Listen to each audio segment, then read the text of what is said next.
Bodeli APMC માં કપાસના ભાવનો કડાકો, ખેડૂતોનો સરકાર સામે ઉગ્ર વિરોધ। નમસ્કાર દર્શક મિત્રો, આપ જોઈ રહ્યા છો છોટાઉદેપુર વ્યૂ સત્યની સાથે। બોડેલી એપીએમસી યાર્ડમાં કપાસના પાકનો યોગ્ય ભાવ ન મળતા ખેડૂતોમાં ભારે રોષ જોવા મળ્યો હતો। મોટી સંખ્યામાં ખેડૂતો પોતાના ટ્રેક્ટર અને ગાડીઓ સાથે માર્કેટ યાર્ડ ખાતે એકત્રિત થયા અને સરકાર સામે હૈયાવરાળ કાઢી હતી। ખેડૂતોનું કહેવું છે કે કપાસના ઉત્પાદન ખર્ચમાં સતત વધારો થઈ રહ્યો છે। ખાતર, દવા, મજૂરી અને સિંચાઈનો ખર્ચ આસમાને પહોંચી ગયો છે, છતાંય બજારમાં પૂરતો ટેકાનો ભાવ મળતો નથી। વેપારીઓ દ્વારા ઓછા ભાવે ખરીદી કરવામાં આવતા ખેડૂતોને ભારે નુકસાન સહન કરવું પડી રહ્યું છે। ખેડૂતોએ માંગ કરી હતી કે સરકાર દ્વારા એમએસપી ન્યૂનતમ ટેકાનો ભાવ મુજબ તરત જ ખરીદી શરૂ કરવામાં આવે અને સીસીઆઈ દ્વારા સીધી ખરીદીની વ્યવસ્થા ઊભી કરવામાં આવે। કેટલાક ખેડૂતોએ જણાવ્યું હતું કે આ રીતે ઓછા ભાવે પાક વેચવો પડે તો ખેતી કરવી મુશ્કેલ બની જશે। પ્રદર્શન દરમિયાન ખેડૂતોએ વિરોધ નોંધાવ્યો અને ચેતવણી આપી કે જો યોગ્ય ભાવ નહીં મળે તો આવનારા દિવસોમાં ઉગ્ર આંદોલન કરવામાં આવશે। Bureau report, Virendrasinh Desai, Bodeli, Chhota Udepur.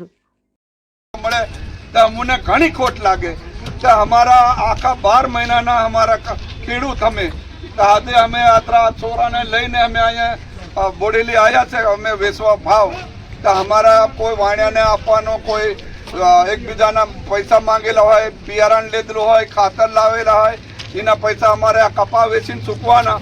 તો સરકારને જોડે અમે એવી માંગણી કરીએ કે અમને 2500-2000નો ભાવ સુધીનો અમને મળવું જોઈએ। તે હમણે ચાંદી સોનાનો 400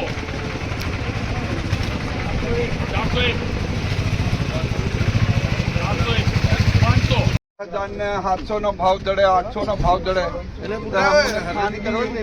દુકાન વાળા ખાનગી દલાલ 8,000 ના 7,000 રૂપિયા આલે તો અમને કાયદા સરકાર અમારે સમસ્યા એવું છે સાહેબ, અમે ખેડૂત છે, અમે ખેડૂતના 2000નો એક કપાનો 1 કિલાના કપાના ભાવ અમે 2000ના ભાવે અમે ખરીદીએ અને મજૂરાના 300 રૂપિયા મજૂરાનો ભાવ અમે આલીએ। ખાતર, પાણી, ખાતર, દવા તો અમને કઈ બચતું નહીં।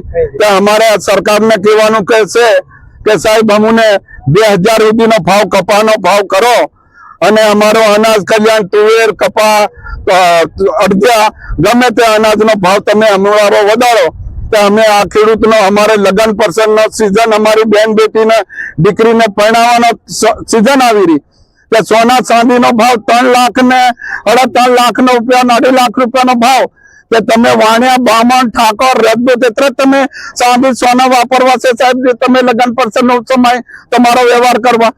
અમારા ખેડૂતનો ભાવ વધેલો હોય તો અમુક કોઈ અમારે વ્યવહાર આવે છોકરીને લેવા કે કોઈ 1 વીટી 2 વીટી દાગીના પણ લઈને આવે તો અમારા ચાંદી કપાનો ભાવ અમારે છોકરીને પણ વિધવા તરીકે પરણાઈને આપવાનું થાય તો સરકારને અમારે નમ્ર વિનંતી કરીએ કે સરકાર શ્રી સાહેબ, અમારા ભૂપેન્દ્ર પટેલ સાહેબ અને મોદી સાહેબ, તમે અમારા કપાનો પણ ભાવ 2000-2500નો ભાવ વધારો તો અમને દાગીનું કઈ લેવાય અને અમારો પણ ઇજ્જત અમારી હસવાય કે સાહેબ તમે અમને નહીં તમે આતરું હાલો કે અમે કઈ રીતે અમે આતરા પૈસા લઈને દો 7,000 ને 500 ને 700નો ભાવ કે ખાનગી દલાલો છે એ 8,000-7,000 રૂપિયાનો ભાવ, 8,500નો ભાવ એવી હાલે તો સરકારી ભાવ થોડો વધારે હોવો જોઈએ કે નહીં વધતો। તો અમારા ખેડૂતને કેવું છે કે સાહેબ સરકાર અમારો ભાવ વધારે અને અમારી બેન બેટીને દીકરીને પણ અમને કઈ 2 વીટી જેટલું સાધન લેવાય, ચાંદીનું સોનું પણ લેવાય અને અમારી ઇજ્જત હસવારે, એના માટેની અમારી માંગ છે। આ ખેડૂતને બધાને હું કેવું છે મારે ભાઈ બે જ ખર્ચો નીકળે। મારું નામ છે નેવસિંહભાઈ છગનભાઈ રાઠવા, રોડદા ગામ સરપંચ। મારી માંગ એવી છે સાહેબ કે જે ખેડૂતને ભાવ મળવો જોઈએ એ મળતો નહીં અને જે મળે છે એમાં ખેડૂતને પોસાતું નહીં। હવે એટલા ભાવમાં શું પોસાય? હમણાં ચાંદીનો ભાવ 2 થી 3 લાખ રૂપિયા, 3 થી 4 લાખ રૂપિયા। હવે એટલા ભાવમાં લેવા જાય ખેડૂત શું લઈને આવે?